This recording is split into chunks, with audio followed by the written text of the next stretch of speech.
అర్జున్ది ఒక సినిమా ఉంటుంది సార్, ఒక్కరోజు సీఎం అవుతారు చూడండి. అట్లా ఒకవేళ భారతదేశానికి డాక్టర్ అద్దంకి రంజిత్ గారిని ప్రధాని చేస్తే భారతదేశంలో మీరు ఏం మార్పులు చేయాలి? ఖచ్చితంగా మంచి బెస్ట్ క్వశ్చన్ అడిగారమ్మా. ఈ ప్రశ్న అడుగుతారని నేను అనుకోలేదు. Thank you for asking me. నేను చెప్తున్నా ఒకటే మాట గన్ షాట్గా ఏంటంటే,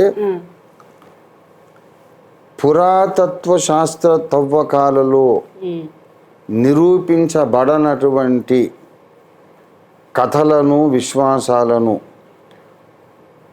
అబద్ధాలను, నమ్మకాలను అదే నిజమైన చరిత్ర అని ప్రచారం చేయటం నిషేధించబడినది.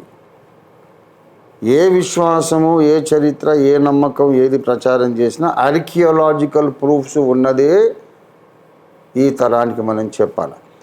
ఆర్కియాలజికల్ ప్రూఫ్స్ లేకపోయినా మేము నమ్మాము కనుక ఇదే రైట్ అని చరిత్రలాగా చెప్పడము క్షమించరాని నేరం.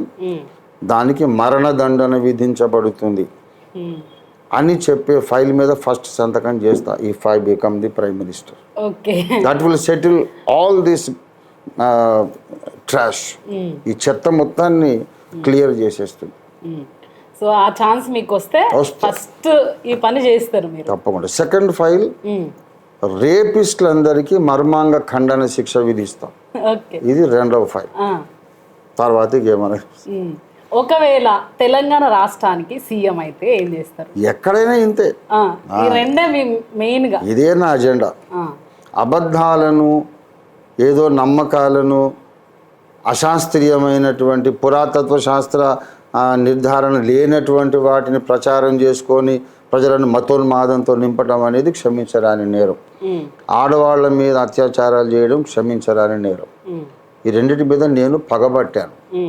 పగ అనే మాట కాన్షియస్గా వాడుతున్నాడు. వాడు మళ్ళీ అట్లాంటి తప్పు చేయకుండా వాడి మర్మాంగాలు కోసేయాలి, కాస్ట్రేషన్. అలాగే ఎవరైనా ఏదైనా నమ్మని ఆ విశ్వాసాలకు ఆర్కియాలజికల్ ప్రూఫ్స్ ఉన్నాయా? ఆర్కియాలజీ, పురాతత్వ శాస్త్రం సపోర్ట్ చేస్తుంటే దాన్ని ప్రజలకు మనం ప్రచారం చేయాలి. అవేవి లేవు, నోటుకొచ్చింది వాగి అంతా ప్రచారం చేసి మతోన్మాదం నింపుతామంటే వాళ్ళని ఉరిదీసి చంపేయాలి. ఎస్, ఈ రెండు జరిగితే దేశమంతా స్వర్ణ భారతం అయింది. మరి రాబోయే రోజుల్లో మేము మిమ్మల్ని ప్రధానిగా చూడొచ్చు అంటారా? ఏమో, భగవంతుని ఇచ్చా, ఈశ్వరే ఇచ్చా, మనం చెప్పలేం కదా.